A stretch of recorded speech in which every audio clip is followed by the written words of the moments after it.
Hello and welcome to The Womxn Show. I'm Lanina Rasool, and today we are speaking about gender-based violence and writing as a tool toward healing from GBV. After the break, we will be in conversation with Latifah Jacobs, who is the author of two books, the first one being Letter to My Perpetrator, that was published in 2022 during 16 Days of Activism, and now has released a second book called From Surviving to Thriving. We will also be joined by two contributors to both of the books. But before that, we're going to have a look at a short video with Latifah reciting a poem from one of the new books. Let's have a look.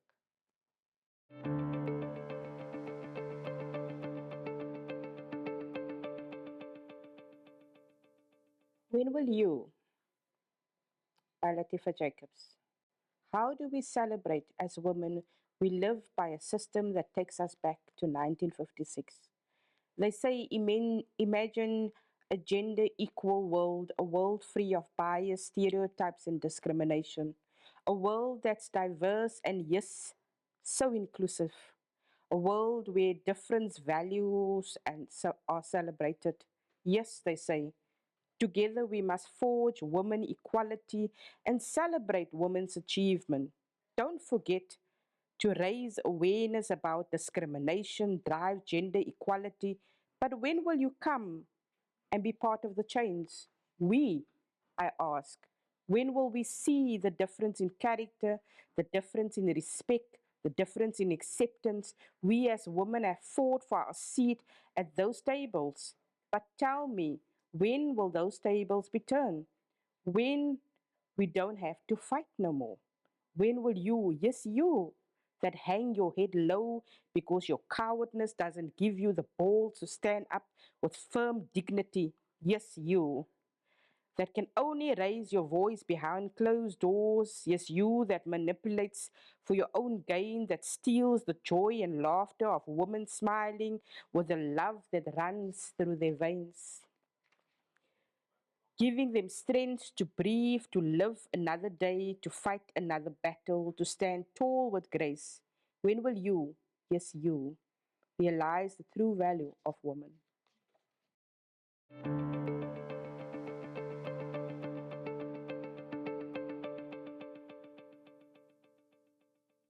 That was Latifah Jacobs reading a poem from her new book, From Surviving to Thriving. We are going to take a short break, but we'll be back with more after this.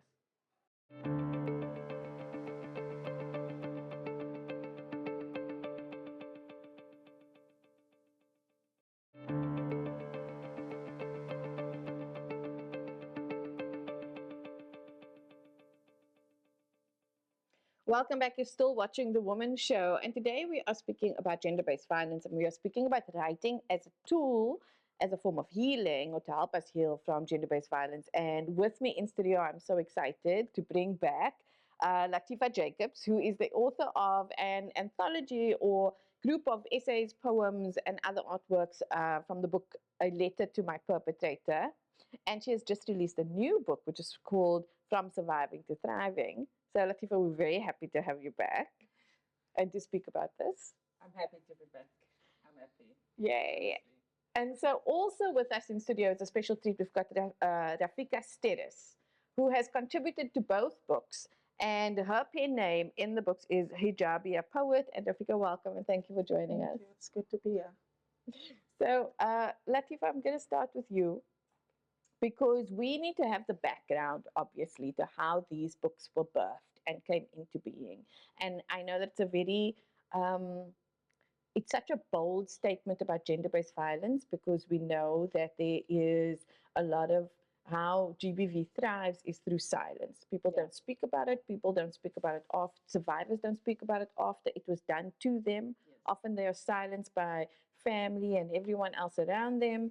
And in the book, you also discuss, which I found so fascinating, how court systems and other systems that are designed to help women or people who are victims of violence, but actually also end up silencing them in different ways. Tell us how this book was birthed. So I think the first time I actually thought of this type of book was my frustration of what happened during court support in one of Courtney's case appearance. And so the judge asked, and I think it was just after they explained what a milligram of the poison did to Courtney's body. And the judge turned around and asked Mortimer if he's fine. And I thought to myself, wow, this mother is sitting here. She has just been drawn a picture of what the poison did to her young child. And here they asked this perpetrator. And at that moment, I felt like giving the middle finger to the perpetrator. And so it wasn't at that point, but I had this book of 365 letters to my perpetrator. And with the amount of intensity and sadness that some of the stories carries, but enlightens people that there's the other side to the story. I don't know if you followed all these highlighted rape cases and murder cases. There's all this attention on this perpetrator, and some of them actually glows from it. And I thought, you know what? We do these marches, we hand over memorandums and stuff like that, but no one actually tells the story of the survivors that are left behind. And that's one of the main reasons, and then also the empowerment that some women, and through my own healing, I've discovered writing as a tool, because when you write, no one judges you. Whether you want it to be published or whether, but it brings a sense of healing.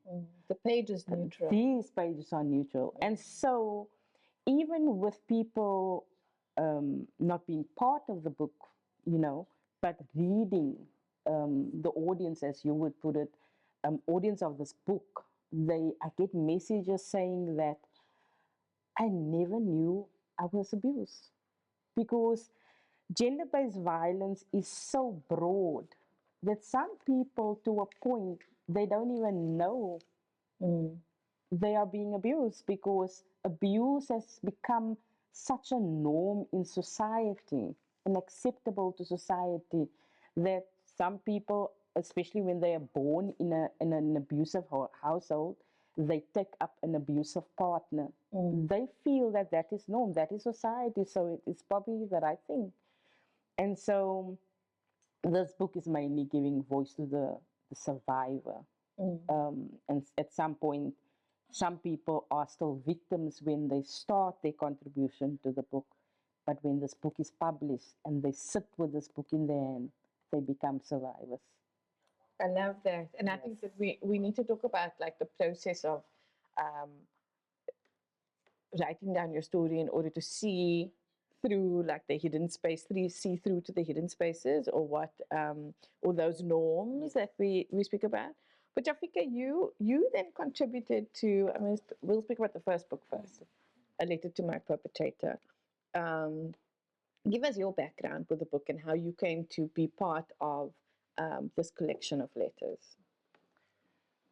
Coming from a household also born into domestic violence, and there was always drinking and people abusing each other after having a party or whatever the case may be. So I've lived with it for all my life, and I found that writing, I get very emotional when I speak about it, that writing brought me some calms or dealing, not healing, but I could deal with it.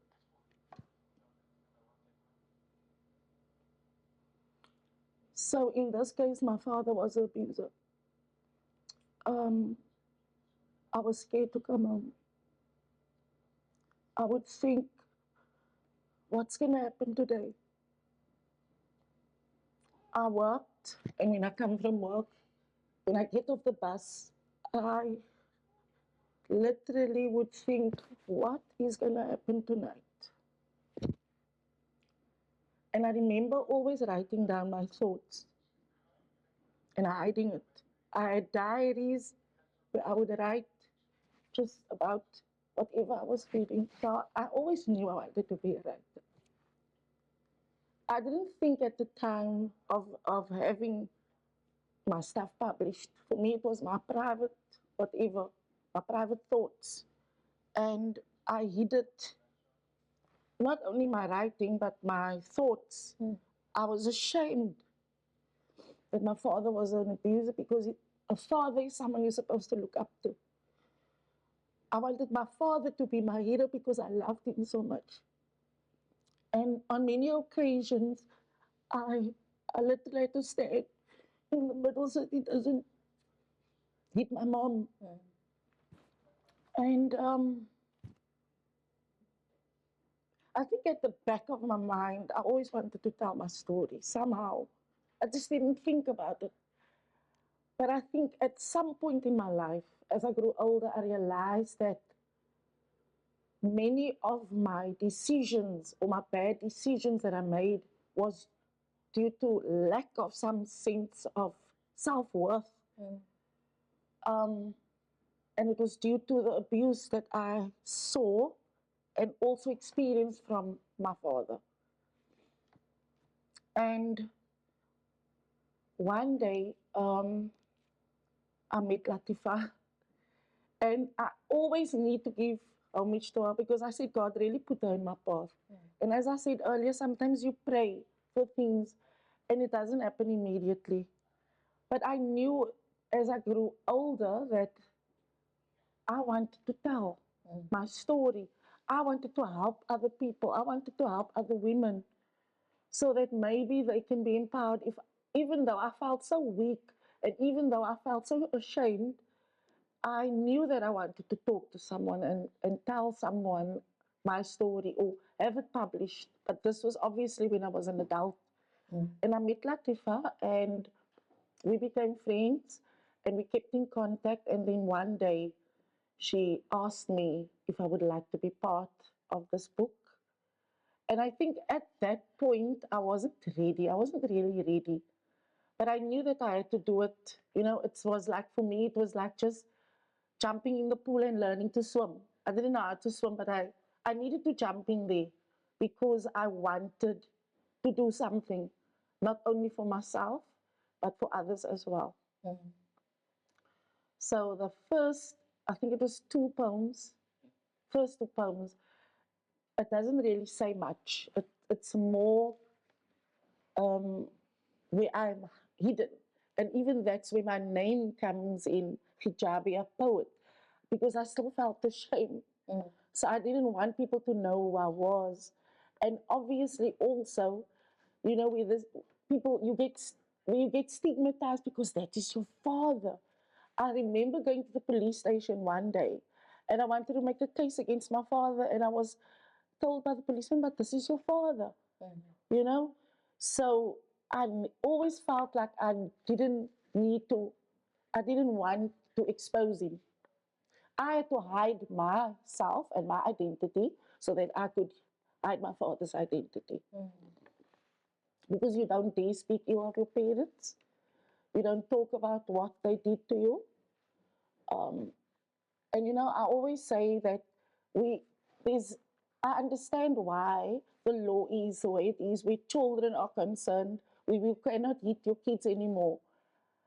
I might not always agree with it to a certain point, but I understand why, because parents abuse their kids. It's not just a hiding that they give, because I come from that, so, you know, and I was abused up to the age of 27 from my father. I had 2 kids already.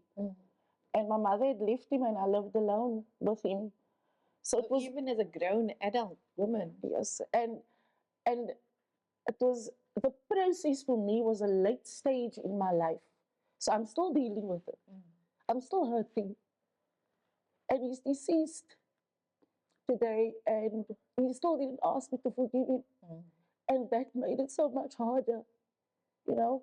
But I think with the second book, I literally came out with a whole bag of potatoes. You know, I was more brave. I was more brave.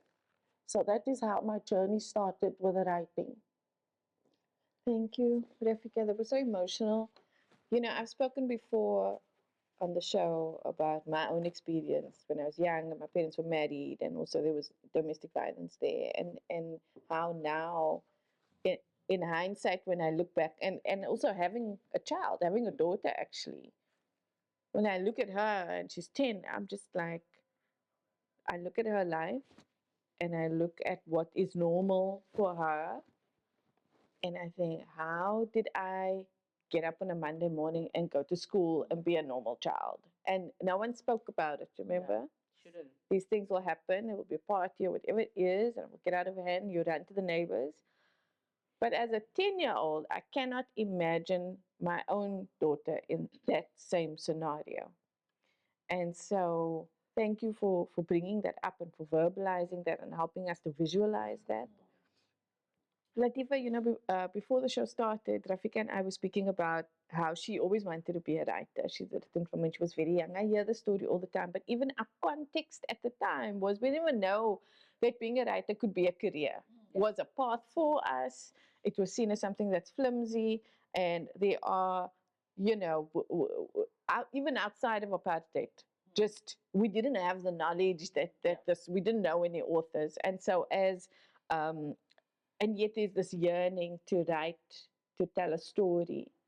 And so here you come, and I actually want to ask you, I'm thinking about how many women might still be out there, where I think collectively are sitting at the table, from Grassy Park, Kales River, Mitchell's Plain, women that maybe never thought we could see words in print as a book. What do you say? I mean, you must have said something to go to these women and convince them that actually your story matters and it's important enough, and we can put these printed words on a page and be in a book.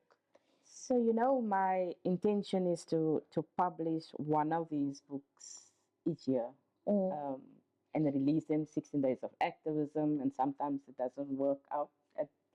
Especially with the second book, it was so intense that I was quite busy with my studies and the work that I do. And you have this, you create this deadline wanting to get this book published, but our creator works in different ways. And so, but when I do go out, I literally don't just go out and say, I'm on this quest of doing a book. I capture stories as whether I'm invited to this event or that event. Like Nomfundo, I met at a church gathering for women. And Rafeeqah, I met during a EPW program type of thing. And when she read a poem one day to us, it was just, this is talent. This is art in a different form. So for me, journaling and writing and gathering stories is a form of art. It's a form of healing. So within the gender-based violence space, we don't heal all on the same level. Some people can go for therapy and voila, they overcome certain things. Some people will journal and you will never hear that story, but they find healing in it. Some people paint, I've done all of it. I've done painting, I've done embroidery, I've done beading, whatever way. And I've discovered that certain people heal in certain ways. So if you want to know how do I go in and what do I say, each one or each approach is different because people are different. People's stories are different. The only thing that is the same is if I can open a channel of healing for them, why not? And I mentioned it earlier to Nomfundo that she's one of the people that really take the concept of the book a step further, because this book, I write it and I have it printed, published and everything, but it's for them to take the story further. It's for them to find that economic empowerment, because some people are so crippled by their trauma that they can't focus, or they can't focus in areas of being employed even. And that's one of the reasons why I find it as an economic empowerment. You can literally sit in your room and sell this book to whoever. The aim is actually to get it into to the libraries so that people that can't buy the book still have access to the book, um, and those things. But yeah, it's about people's journey, and it's about really about not wanting to get someone from Germany out there writing our stories. Why can't we capture our own stories? Because we have been told our stories don't matter. Our lives is it's just another rape, just another teenager that went off the rail. She don't know better, but yet they don't know what the trauma that person has been exposed from day one. And so when you see a rebellious teenager, when you see a woman just dyeing her hair red because you feel like there's a story behind why she all of a sudden just want to become a different person. It's wanting to remove herself from that trauma that she is experiencing, and now she wants to celebrate her life. How many people have you seen got divorced and then they go through that phase of dyeing their hair, cutting their hair all of a sudden? Okay, I mean, like I did that. Yeah, I also did that. But yeah, it's because you just don't want to be seen as that weakling anymore. Yeah, you need to look. You need to see somebody else. I always say, like, you need to see somebody else when you look in the mirror. Exactly. And so, and I almost destroyed my hair in the process. Yeah, I might just say. doesn't want to grow anymore. It's a matter of feeling empowered. Yeah. Yes. And taking some control back. Taking your control back, yes. Definitely, it is about that. And so, but yeah, everyone's journey is different. And so, if we have to speak individually of how many people is part of the book, and even the male in the book, one thing that I've experienced with the books are it's difficult to get contribution from males. And there's a part that I just want to delve into. So before we do that, Latifah, we have to go, we have to take a short break. Okay. So we're going to have to delve into that in segment 2. And just so that the audience knows, Rafeeqah is going to be leaving us for this segment and we're going to be having Nomfundo on after the break. So Rafeeqah, thank you so much for joining us and for sharing your story. So we are going to take a short break and we'll be back with more after this.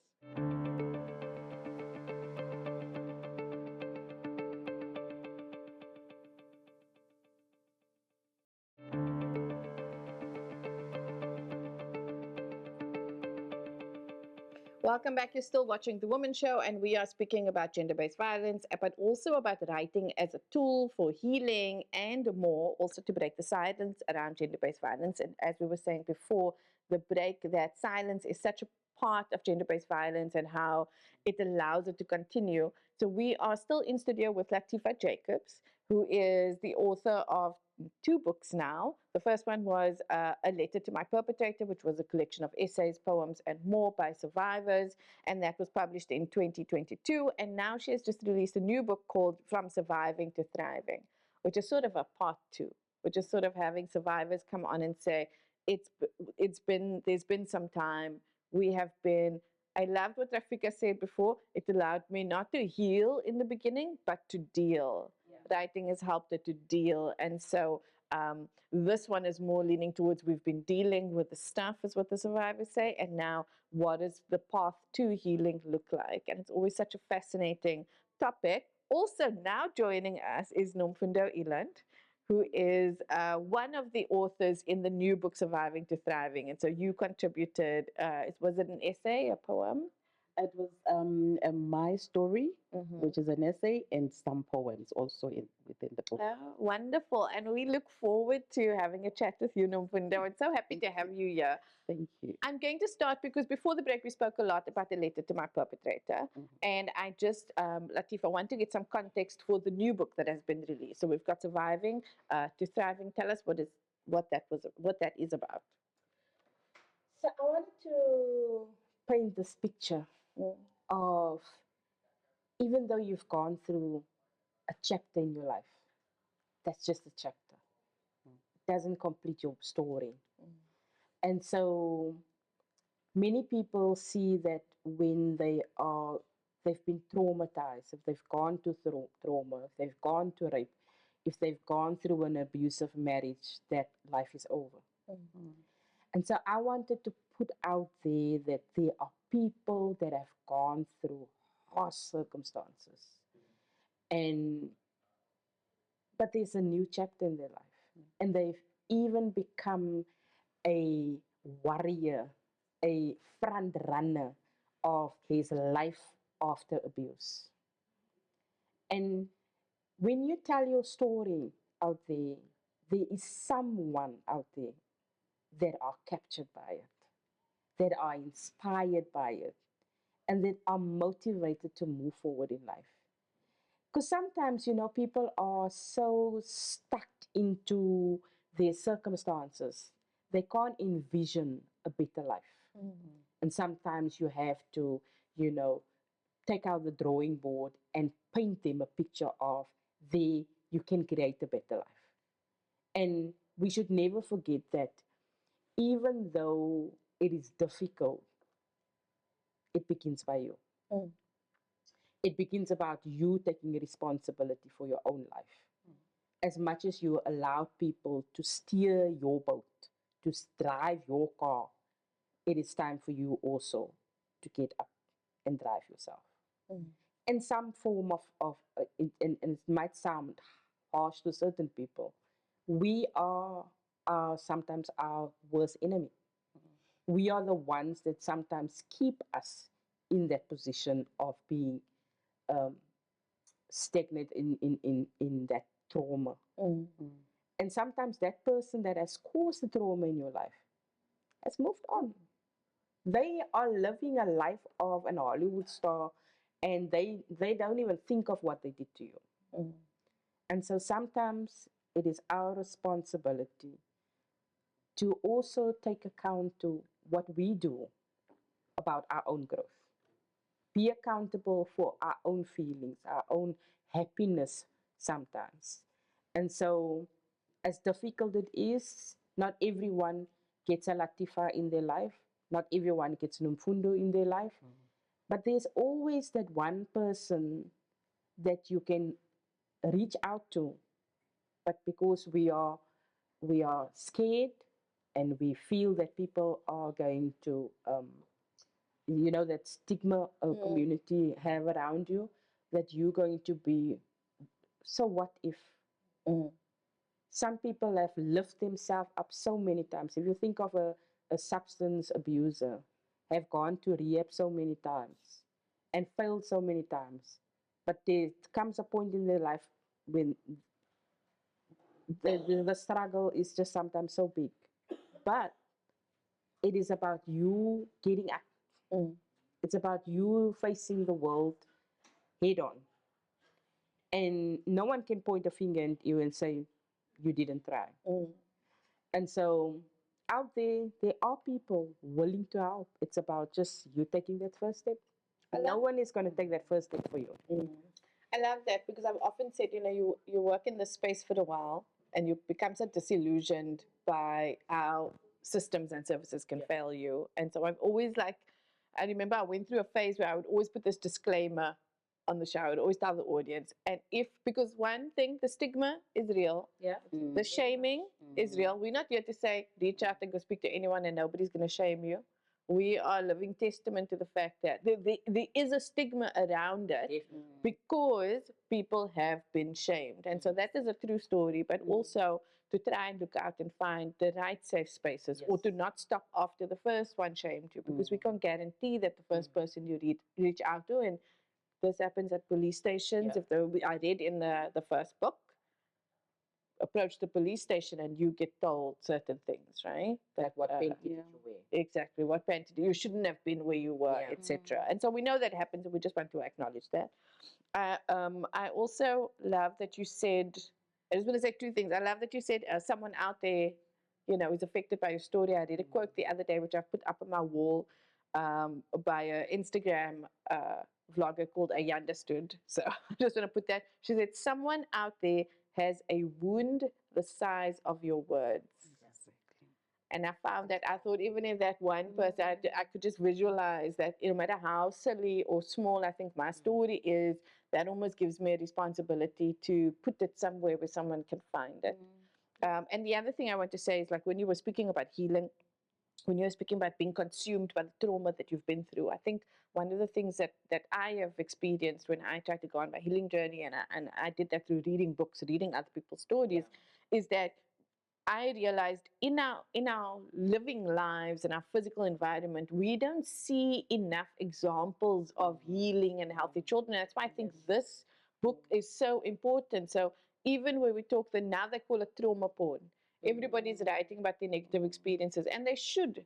But I think this is such a powerful addition, because we also need to see those 7 times you fall down, and that's okay, and that's part of the process. And then, which brings me to you, Nomfundo, because you contributed to this book, From Surviving to Thriving, which tells us that you've been through a terrible experience, an abusive experience, but also that you've been through a healing journey. Will you tell us a little bit about that?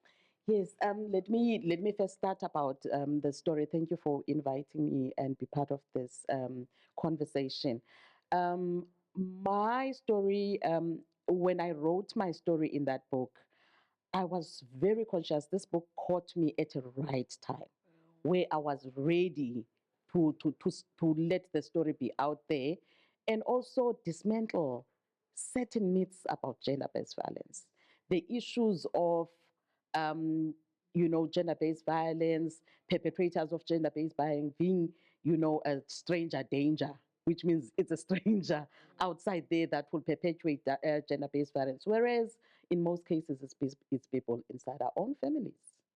Um, I wanted to dismantle the issues of, most people who get to be raped are people who are wearing miniskirts in a tavern, going at night.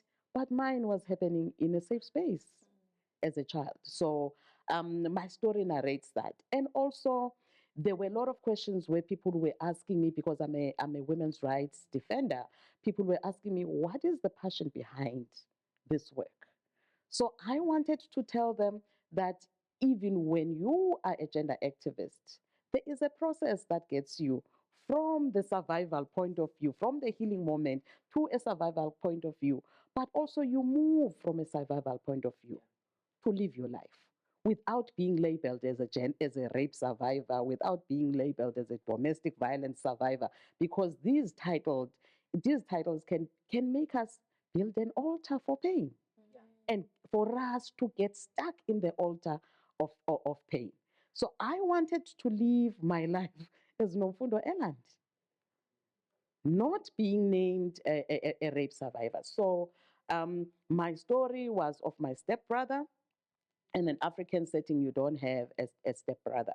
Um, he raped me at home. My blood brother, someone that I looked at him as, someone who would protect me, because as a girl living in a home where there is a brother, you know that your brother will speak for you in platforms that you cannot speak at. So writing for me was also another escape route for me. Because as a child, I enjoyed writing drama. As a child, I enjoyed having my journal and my dear diary moments. And even the stories that I share in my book, the poems that I share in my book, most of them comes from my journals.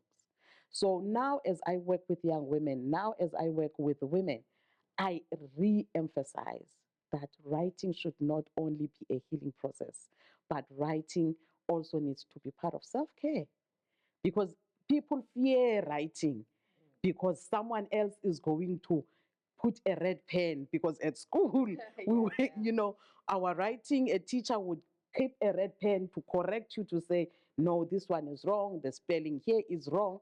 But this, for me, writing that book, it's my own words, my own emotions. No one is going to keep a red pen on it.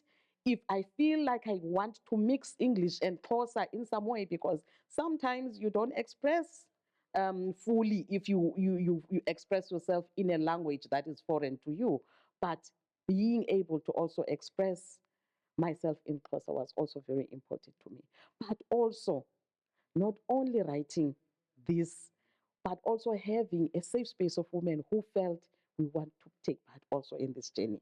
Women from Khayelitsha, women who had ever thought that their story would be published. Yes, they spoke about their stories in different platforms, but they never thought they would be able to write a story in the book that would be a legacy for generations to know what happened to them from their own words, through their own pens, into a paper that will never judge them.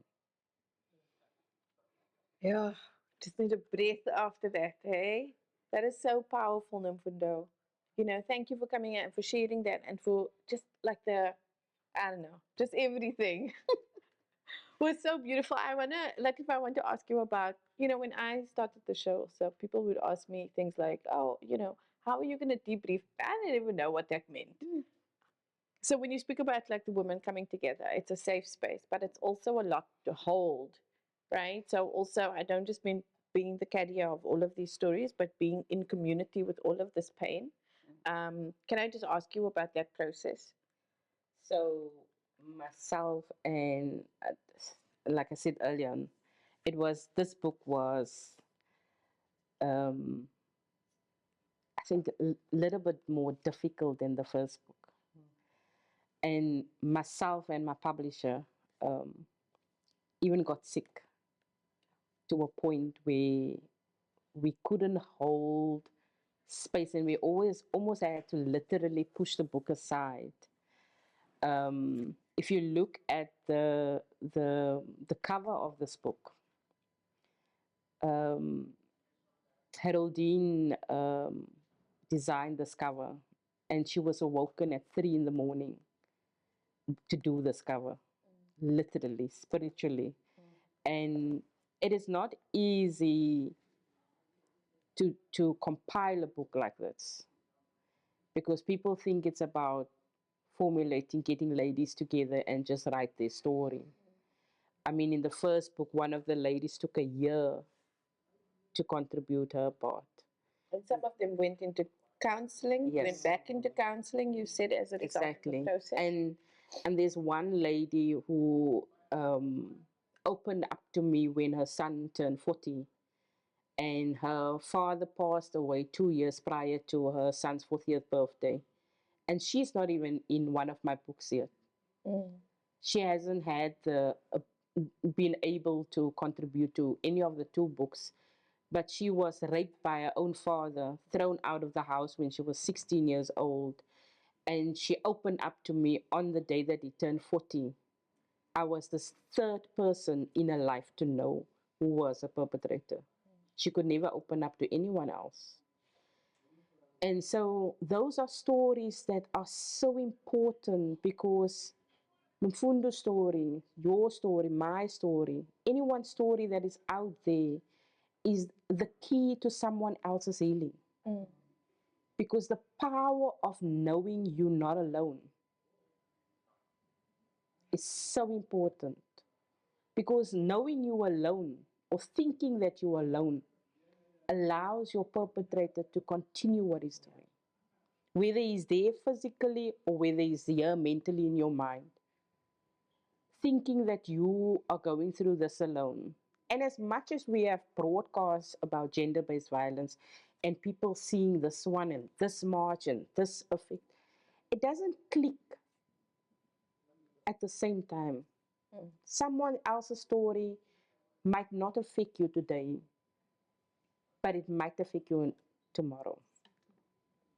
I remember one of the SMSs that I received is the lady said she took 3 months to read the one book.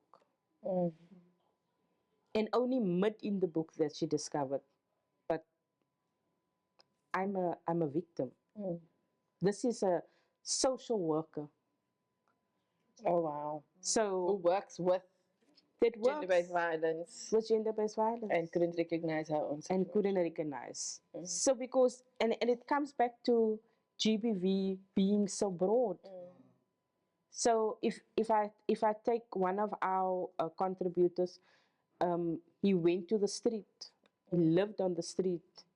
He came back home and is in society working and everything. But he's a survivor today and he's thriving today. He went through a phase in his life and he shared a powerful part of what has driven him to the street, what has brought him back home. Latifah, I mean, that's so beautiful. And I think everything you said is so important. But we have 1 minute left. So I need to know how people can get a hold of the books, to order them, to read them, to buy them. So to buy the books are still through me or even any of the contributors, Rafeeqah or Nomfundo, and also my publisher, Okay.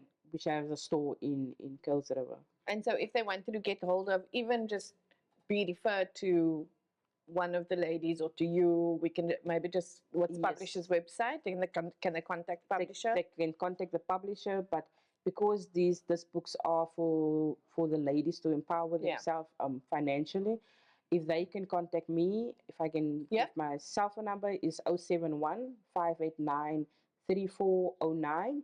And also on my Facebook page, they can, Latifah Jacobs, they can find me on there also. Also, there's a Facebook page called Letter to My Perpetrator, Okay. which great. people also can reach out to me. Fantastic. Yeah. Thank you so much for coming on. As always. Thank you for sharing your story. So that was a really, really, really powerful conversation. And thank you to Rafeeqah also, who was joining us before the break. We are now going to take another break and we will see you. We will be back after this.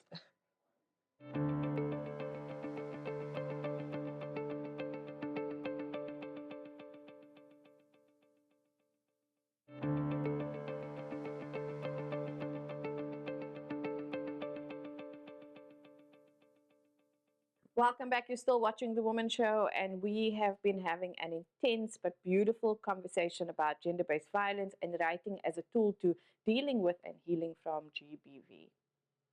Now, when we started the show, we heard a beautiful reading by Latifah Jacobs, who is the author of A Letter to My Perpetrator and her new book, From Surviving to Thriving. And to bring us to conclusion, we are going to hear some readings from our two other guests, Rafeeqah Stedis and Nomfundo Eland. Let's have a listen.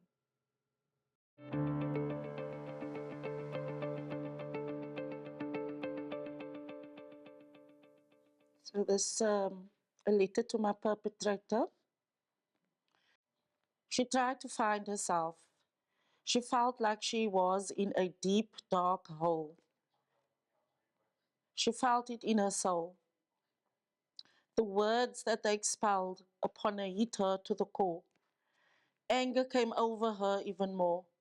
She had to crawl back up slowly from the mud. Never ever again will she feel afraid. She has made a promise to never fade or feel inferior to another.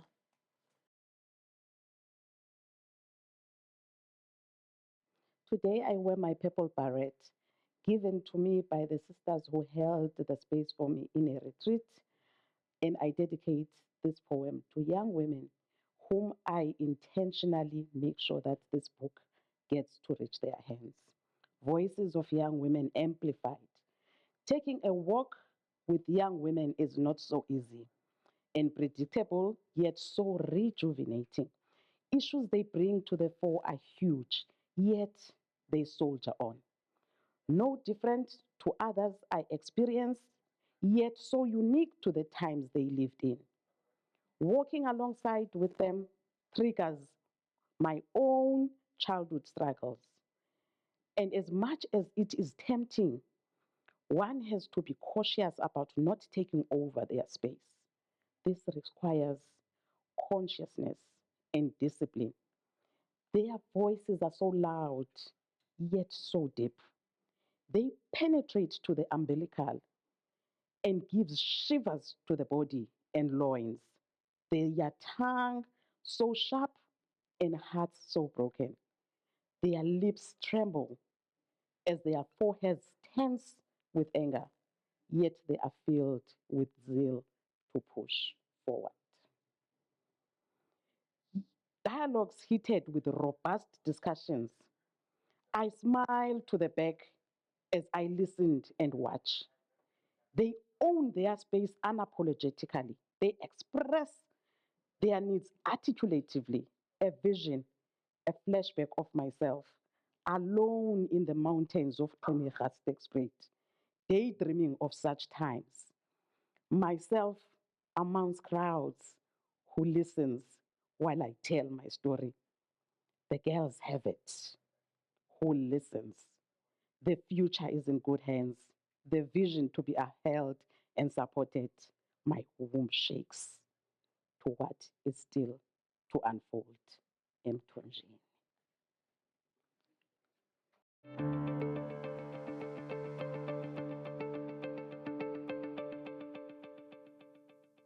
Those were readings from our two guests, Rafeeqah and Nomfundo Eland, who were also contributors to the books A Letter to My Perpetrator and From Surviving to Thriving. And that is all we have for today. Thank you for joining us. I'm Lenina Rasool. Goodbye.